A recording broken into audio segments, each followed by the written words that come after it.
주간의 최신 여론조사 결과를 알아보는 시간입니다. 이택수의 여론, 리얼미터 이택수 대표 어서 오십시오. 안녕하세요.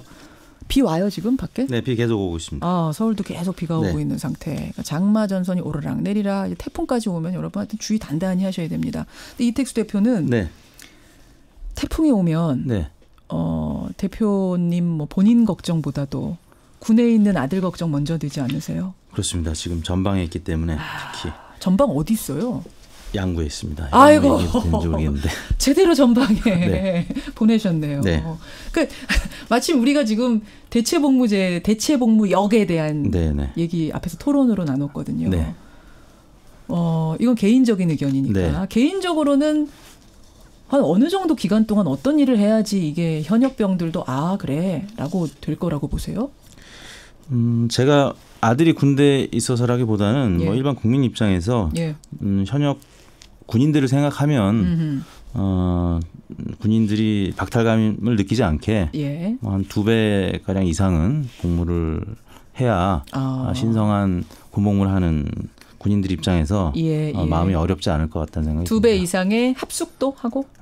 뭐 합숙 여부는 저는 뭐 제 입장에서는 해도 되고 안 해도 된다는 생각이고요. 저는 특별히 그래요.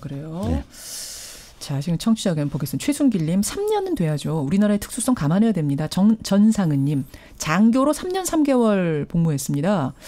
만약 병역 거부를 하면 더 짧게 하는 셈이 되는 거네요. 이러신 분도 계시고 1.5배가 적당합니다라는 의견도 있습니다. 왜냐하면 이건 징벌이 아니지 않습니까? 이런 의견도 들어오고요. 홍승희님 양심적 병역 거부라는 단어부터 좀 바꿔줬으면 좋겠습니다.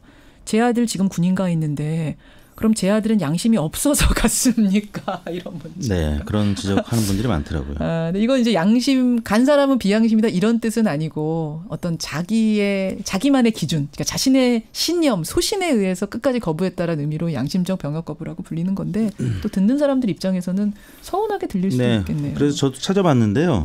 그 적절한 표현이 종교적 신념에 의한 병역 거부, 또 너무 길기 때문에 종교적 거부, 병역 거부라고 하는 표현이 그나마 좀 합리적이지 않을까 싶은데 지난 2007년부터 2016년까지 병무청 통계에 따르면 입영 집중 거부자 5,532명 중에 5,495명이 여호와의 증인이었습니까? 대부분 99%가 종교적 신념에 의한 거부기 때문에 양심적 거부라는 표현은 이제 법률 용어이기 때문에 법정에서는 써도 되겠지만 일반 언론에서는 종교적 병역 거부라고 하는 게 더 적절하지 않을까 싶습니다. 근데 이제 평화주의자들 죽어도 저는 총을 들 수가 없습니다. 총은 평화와 거리가 멉니다라고 생각하시는 분들도 사실 1% 계시고 또 이게 대체복무역이 확산되면 정착이 되면 또 늘어날 수가 있기 때문에 그렇습니다. 사실 어떻게 호칭을 해야 될지는 좀 애매한 면이 있네요. 자, 어쨌든 김현정의 뉴스쇼에서 리얼미터에 의뢰했습니다. 대체복무제를 하게 되면 어느 정도 기간을 해야지 이게 형평성이 맞다고 보십니까? 이렇게 물었죠. 네, 저희가 지난 금요일 전국 19세 이상 성인 11,487명에게 접촉을 해서 최종 500명이 응답을 완료했습니다. 무선 전화 면접 및 유무선 자동응답 혼용 방식이었고요. 표본 오차는 95% 신뢰 수준에서 플러스 마이너스 4.4%포인트였는데요. 질문은 다음과 같았습니다.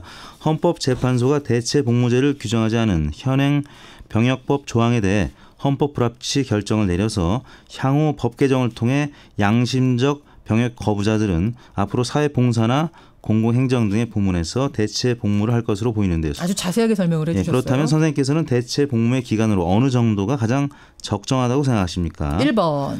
군복무 기간과 같은 기간. 2번. 군복무 기간의 1.5배가량. 3번은 2배가량. 4번은 3배 이상. 5번은 잘 모르겠다. 이렇게 물었습니다. 1.5배, 2배, 3배 똑같은 기간 군복무와. 이 결과 어떻게 나왔는지 굉장히 궁금하네요.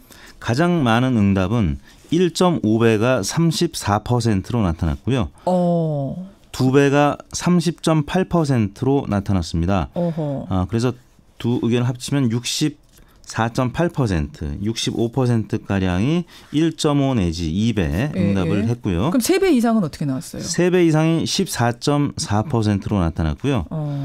네 번째로 나타났습니다. 그리고 세 번째 의견이 군 복무 기간과 동일한 기간을 할애해야 한다. 17.6%로 나타났습니다. 그 청취자 의견이요. 네. 지난 금요일에도 굉장히 많이 들어왔거든요. 네. 근데 저희 뉴스쇼에 문자로 들어온 문자 보내주신 분들 의견하고는 조금 다르네요. 네. 저희 의견들 모르겠습니다. 더 적극적인 분으로 이제 참여하시는 여기 반대 의견을 가지신 분이 더 많이 문자를 보내주셔서 그런지는 모르겠습니다만 저희한테 접수된 것만으로는 1.5배나 2배는 좀 적다. 네네. 조금 더 많이 하자는 의견이 문자로는 많이 접수가 됐는데 네. 전화 여론조사로 돌려봤을 때는 1.5배가 네. 제일 많이 나왔어요. 계층별로 보면 예. 3배 이상 시켜야 된다는 강경 입장은 연령별로 30대에서 18.7%로 가장 높았고요. 예, 예. 20대가 15.4%로 나타났고 예. 또 지정당별로는 정의당 지지층에서 의외로 17.4%로 가장 높게 나타났고요. 그다음이 한국당 지지층 15.2%로 뒤를 이었고요. 이념 성향별로는 중도층에서 18%로 가장 높았고 예. 보수층이 14.7%로 뒤를 이었습니다. 3배, 그러니까 3배 이상이라고 강경한 입장을 보인 계층들은 주로 어떻습니까? 네, 방금 소개해드린 계층들이 3배 이상이었고요. 3배 이상을 원하시는 분들. 가장 이제 적은 기간과 동일한 것 이상의 1.5배 응답은 여성, 또 40대, 50대, 진보층과 중도층 이쪽에서 높았고요. 2배 응답은 남성 그리고 6.25를 겪은 세대가 다수 포함된 60대 이상 그리고 현역 입영 대상 연령대는 20대 보수층 한국당 지지층에서 가장 높게 나타났습니다. 어떻게 분석하세요? 이 결과는? 어떻게 이렇게 생각보다는 저도 3배 이상이 생각보다는 적게 나타난 것을 봐서는 이게 그 징벌적인 성격이 아니라 병역 의무를 수행하는 또 다른 방법. 그러니까 헌재가 판단한 것처럼 그 처벌은 이제 합헌이지만 대체 복무가 없는 상태에서 또 이 징벌을 한다는 건 문제가 있다 이렇게 본 것 같습니다. 이건 징벌이 아니다라고 생각. 그러니까 결국 여기 지금 우리가 여론조사 항목 중에 내용은 안 들어가 있잖아요. 어떤 일을 시킬 건가에 대해서는 안 들어가 있기 때문에 그 부분에 대해서 생각하시는 게 다 다를 거예요. 또 다르겠죠. 그렇죠. 그 난이도에 따라서 1.5배에서 2배. 네. 여기가 그렇죠. 제일 많이 나왔다는 거. 네. 그러니까 뭐 쉬운 일을 하면서 1.5배에서 2배라면 납득하기 어렵겠지만 그거 맞는 거기 현역에 준하는 정도의 어떤 일 혹은 그보다 어려운 일을 시키면서 그렇습니다. 2배, 1.5배 하면 되지 않겠느냐라는 생각을 하신 것 같아요. 그다음 보도를 통해서 국방부가 일반 군 복무보다는 더 강한 강도의 대체 복무를 준비하고 있다 이런 기사들이 나왔기 때문에 그걸 뭐 대략 가정하고 응답을 한 것 같습니다. 근데 아까 우리가 토론해봤지만 내용 정하는 게 더 어렵거든요. 어떤 일을 시킬 것인가. 그러니까 여러분들이 1.5배에서 2배 정도로 대답은 하셨지만 그 내용을 또 어떻게 정하는가에 따라서는 굉장히 그렇습니다. 또 여와증인 측에서는 또 국방부에서 지정하는 건 또 반대를 하고 있기 때문에 이런 얘기를 하고 있기 때문에 그 내용 면에서 또 굉장히 난항이 예상이 되고 있습니다. 여하튼 스페셜 여론조사 결과는 이렇게 나왔습니다. 정리조사로 가보죠. 대통령 국정운행 지지도 어떻게 나왔습니까? 네, 문재인 대통령 지지율이 2주 연속 하락했는데요. 71.5%로 지난주 대비 3.9%포인트 빠졌습니다. 부정평가는 3주 만에 20%대로 올라서서 22.5%로 나타났는데요. 지난주 특히 대전, 충청, 세종에서 가장 많이 빠졌습니다. 11%포인트가 빠졌는데 이유가 뭐예요? 주 초에 아시다시피 김종필 전 총리 훈장 추서 또 조문을 둘러싸고 논란이 촉발되면서 있었죠. 대전, 충청, 세종 시민들이 많이 빠졌습니다. 조문을 안 간 것이 영향을 미쳤다. 네, 문 대통령이. 맛 칼럼니스트 황교익 씨의 발언으로 일요일 그리고 월요일 날 꽤 논란이 됐었습니다. 훈장을 줄 거냐 말 거냐 논란이 있었고. 네, 그래서 월요일 결국은 이제 조문 안 가는 쪽으로 결정을 그렇습니다. 하셨고. 근데 이제 훈장 추서 자체도 또 논란이 됐었기 때문에 월요일 날은 76%였는데 화요일 날은 71.2%로 5%가량. 이거 5%포인트면 굉장히 크게 낙폭이 이루어진 거거든요. 그러니까 근래 들어서 가장 큰 낙폭이었는데 바로 이 JP 훈장 추서 또 조문 논란 때문에 그런 것 같고요. 뭐 일부 영향을 미친 것으로 보이는 것은 이제 그 경제 수석, 일자리 수석 등 청와대 참모진 개편을 두고 뭐 경질이냐 아니냐 이런 논란도 있었습니다. 또 한편으로는 지난 주말까지는 독일전 축구가 이루어지기 전에 입회한 직후에 이루어진 조사였기 때문에 축구도 영향을 미쳤다고 보고 있습니다. 그런 분위기도 영향을 줘요?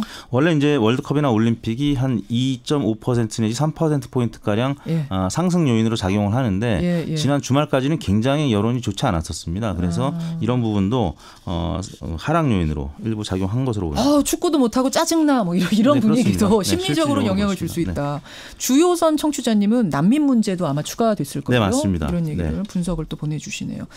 알겠습니다. 정당 지지율 가보겠습니다. 민주당 지지율도 4.5%포인트 빠진 49.6%로 동반 하락을 했는데 오래간만에 40%대로 내려왔습니다. 한국당은 1.2%포인트 반등한 17.9%, 정의당도 1.4%포인트 오른 9.4%, 바른미래당 6.2%, 민주평화당 2.3% 순으로 나타났습니다. 여기까지 오늘의 여론. 이택수 대표.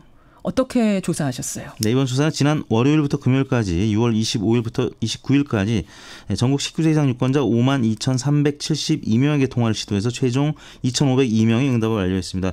조사 방법은 동일했고요. 표본 오차는 95% 신뢰 수준에서 플러스 마이너스 2.0%포인트였고 자세한 내용은 중앙선거 여론조사 심의위원회 홈페이지를 참고하시면 되겠습니다. 자, 고생하셨습니다. 이택수의 여론이었습니다.